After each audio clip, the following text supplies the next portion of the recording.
архитектурный строительный институт бүткөн экен. Сиздин биринчи орун басарыңыз Нугайбаев Жеңишбек Ашымкулович инженер механик экен, эскиче компьютерщик, жаңыча айтишник экен.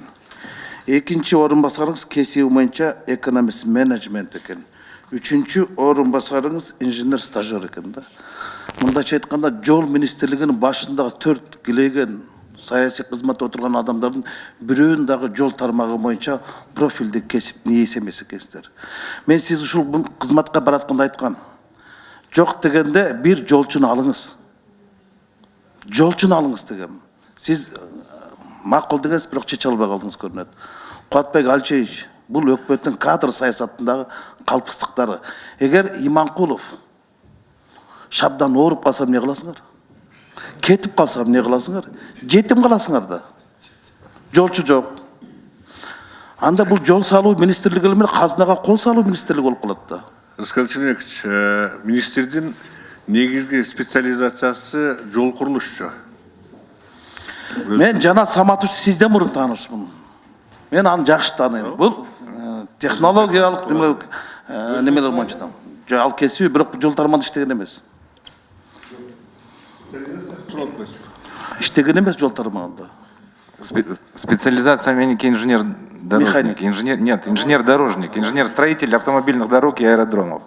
Бирок сиз жол тармагында такыр иштеген эмес. Ал кезде Министерство транспорт и коммуникация болчу. Сиз коммуникация жагын тейлегенсиз. 2007 жылы март революциясы. Эми жолдор боюнча келейин. Бизде Кыргызстандагы 1 километр жолдун баасы эсеп палатасынын Эльмира Ибраевнанын отчетунда турат. $700 000 $3 миллион чейин экен да 1 километр жол. Туурабы? Америка менен Германияда 1 километр жолдун $2,4 миллион $4 миллион чейин бүтөт экен. Бирок алардын жашоо мөөнөтү, жол болсо пайдалануу мөөнөтү 30 жыл экен. Кытайда стоимость дороги $0,9 миллион, $900 000 экен. $1 миллион жетпейт экен, бирок аларды колдонуу мөөнөтү 23 жыл экен. Эмне үчүн Кытайдын компаниялар бизде China Road деп иштеп атат да, алар өздөрүндө 1 километр жолду $900 000 бүтүрөт да, Кыргызстанга келгенде $2 миллион бүтүрөт. Суроо.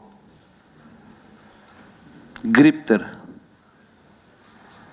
Мына көрдүңүзбү? Жана Саматович, жанатан бери, башынан бери 2 саат отурабыз. Сиз бир 4 суроого жооп бердиңиз. Калгандардын баарына гриптер жооп берип атат.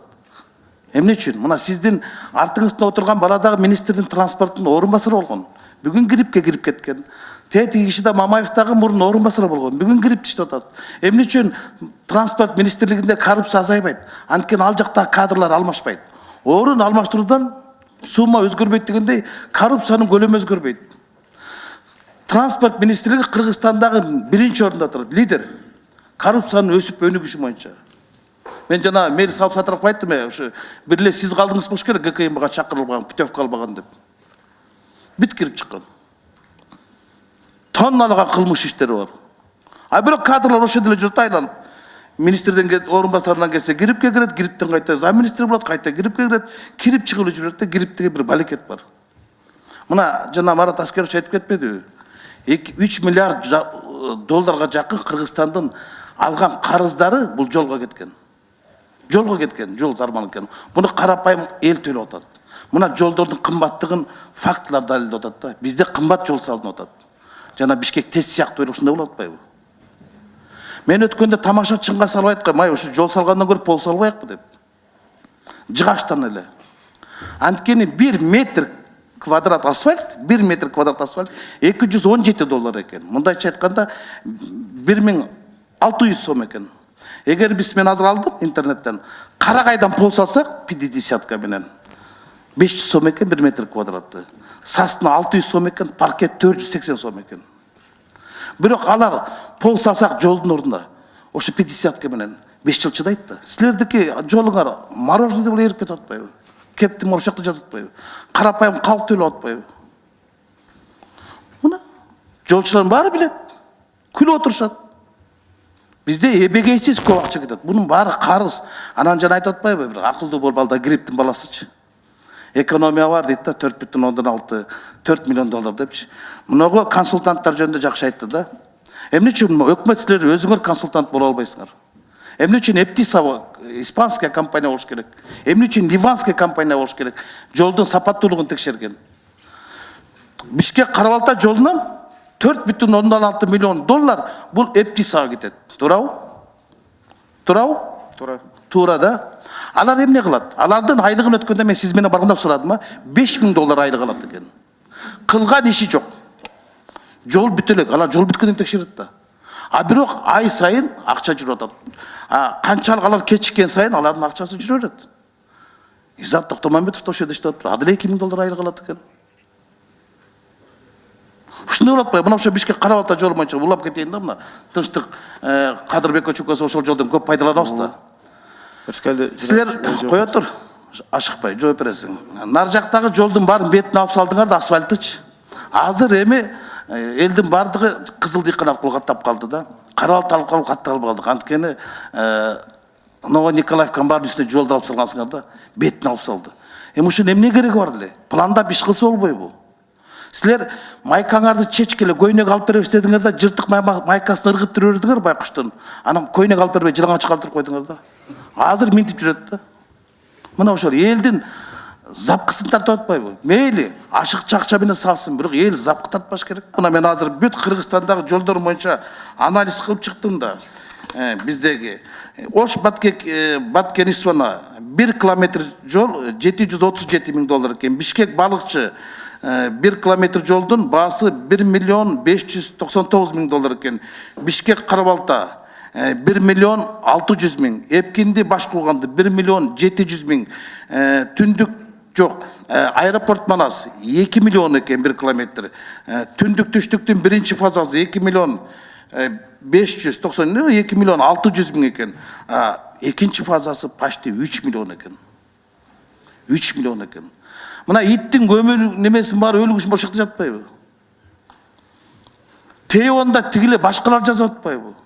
Текшергендерде башка болуп атат. Кредит бергендерде башка. Мына Кытайдын Эксимбанктан 1 миллиард алдык жалаң жолдорго. Бир эле Чайна Роад. Чайна Роадты эмне үчүн НДС төлөшпөйт алар? Лоңкай төлөп атат, туурабы? Лоңкай корумчу балыкчы корумдуу жолу боюнча 728 миллион сом төлөйт экен. 728 миллион сом. Ал эми Бишкек балыкчы жолу боюнча, Баткен Исфана жолу боюнча бүт Чайна Роад алган 4 долбоорду, 4 жолдун баарын бир да тыйын төлөбөйт экен. НДС жок берди. Булар консультантский немеде киргизип алган бардыгы. Силер айтасыңар, дүйнөлүк банктын, Айзат банктардын талабы ушундай экен, консультацион услуги деп атасыңар да айтты. Жок, Кыргызстандын талабы ошол керек. Кредитти алар төлөбөйт да, биз төлөйбүз да.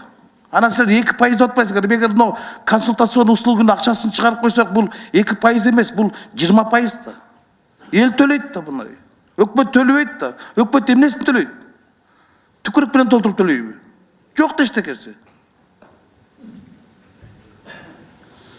Мына коррупциянын бардыгы каякта.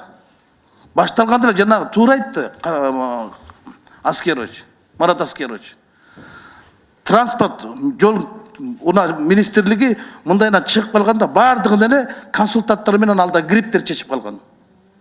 А силер свадебный генералсыңар. Барасыңар, көрөсүңөр, докладты берет, мына бизге деле тыкылдап ушулар координаторлор жогорку кеңештин депутаттарына отчет берип атпайбы? Кана сиздин алдыга келген орун басарыңыз бир суроого жооп бердиби? Жооп бере албайт. Жооп бере албайт. Экономист ал. Жол боюнча мен сыяктуу эле. Ошон үчүн жол министринин башында жолчулар отурса, жол салуу министрлиги болуш керек да, бул кол салуу министрлиги болбош керек да. Көрүп атпайсызбы аякта коррупцияны?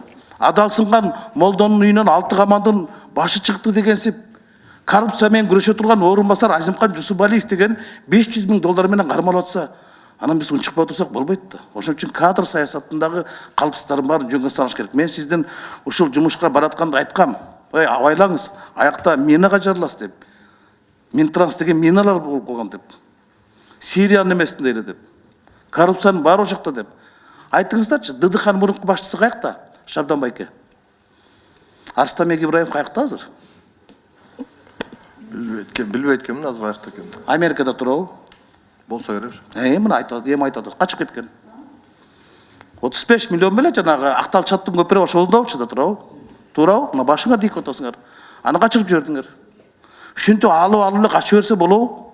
Мурунку канча транспорт министри качып кетти жоопкерчиликтен. А эл төлөп атпайбы акчанын бардыгын? Бир министр барбы? Ушу жол тармак министр түрмөдө отурган. Бүт эле развод кылып кетпеди. Сотко жетпеген ишти бар, соода менен бүткөн ишти.